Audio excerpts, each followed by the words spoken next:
Hello, friends. Our class is doing a read aloud of the BFG by Roald Dahl, and I would like to read the first two chapters for you. So here we go. Chapter 1, The Witching Hour. Sophie couldn't sleep. A brilliant moonbeam was slanting through a gap in the curtains. It was shining right onto her pillow. The other children in the dormitory had been asleep for hours. Sophie closed her eyes and lay quite still. She tried very hard to doze off. It was no good. The moonbeam was like a silver blade slicing through the room onto her face.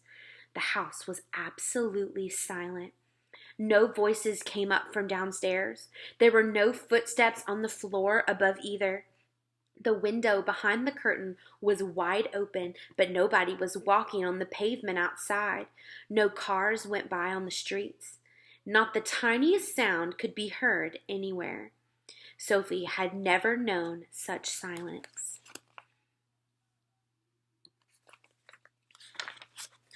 Perhaps, she told herself, this is what they call the witching hour. The witching hour, somebody had once whispered to her, was a special moment in the middle of the night when every child and every grown-up was in a deep, deep sleep, and all the dark things came out from hiding and had the world to themselves. The moonbeam was brighter than ever on Sophie's pillow. She decided to get out of bed and close the gap in the curtains.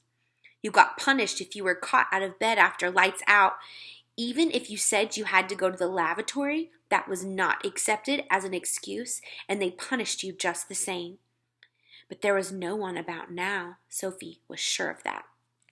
She reached out for her glasses that lay on the chair beside her. They had steel rims and very thick lenses, and she could hardly see a thing without them. She put them on, then she slipped out of bed and tiptoed over to the window. When she reached the curtains, Sophie hesitated. She longed to duck underneath them and lean out of the window to see what the world looked like now that the witching hour was at hand. She listened again. Everywhere it was deathly still.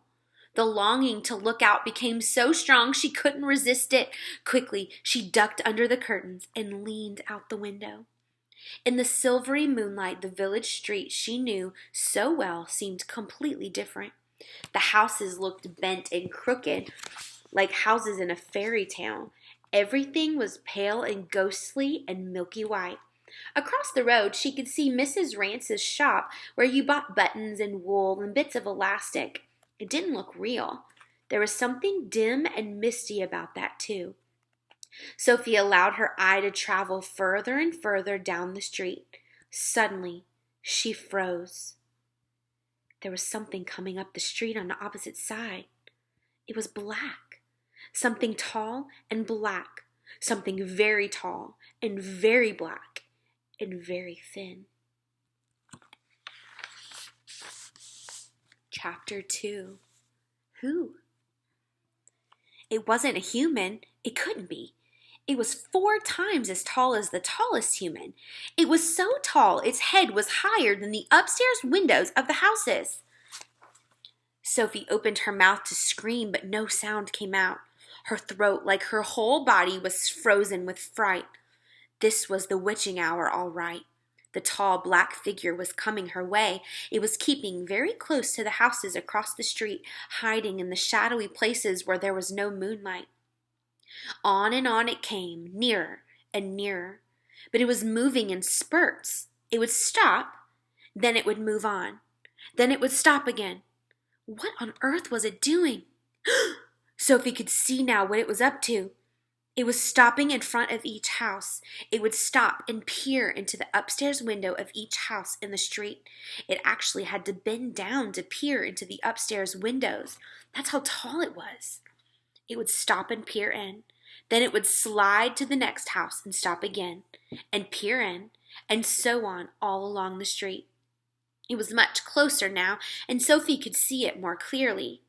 Looking at it carefully, she decided it had to be some kind of person. Obviously, it was not a human, but it was definitely a person. A giant person, perhaps? Sophie stared hard across the misty, moonlit street. The giant, if that's what it was wearing a very long black cloak. In one hand, he was holding what looked like a very long, thin trumpet. In the other hand, he held a large suitcase. The giant had stopped now right in front of Mr. and Mrs. Gucci's house. The Guccis had a greengrocer shop in the middle of the high street, and the family lived above the shop. The two Gucci children slept in the upstairs front room. Sophie knew that. The giant was peering through the window into the room where Michael and Jane Gucci were sleeping. From across the street, Sophie watched and held her breath. She saw the giant step back a pace and put the suitcase down on the pavement. He bent over and opened the suitcase. He took something out of it. It looked like a glass jar, one of those square ones with a screw top. He unscrewed the top of the jar and poured what was in it into the end of the long trumpet thing. Sophie watched, trembling. She saw the giant straighten up again, and she saw him poke the trumpet in through the open upstairs window of the room where the Gucci children were sleeping. She saw the giant take a deep breath, and woof, he blew through the trumpet. No noise came out, but it was obvious to Sophie that whatever had been in the jar had now been blown through the trumpet into the Gucci children's bedroom. What could it be? As the giant withdrew the trumpet from the window and bent down to pick up the suitcase, he happened to turn his head and glance across the street. In the moonlight, Sophie caught a glimpse of the enormous, long, pale, wrinkly face with the most enormous ears. The nose was as sharp as a knife, and above the nose there were two bright, flashing eyes, and the eyes were staring straight at Sophie. There was a fierce and devilish look about them. Sophie gave a whelp and pulled back from the window. She flew across the dormitory and jumped into her bed and hid under the blanket. And there she crouched, still as a mouse, tingling all over.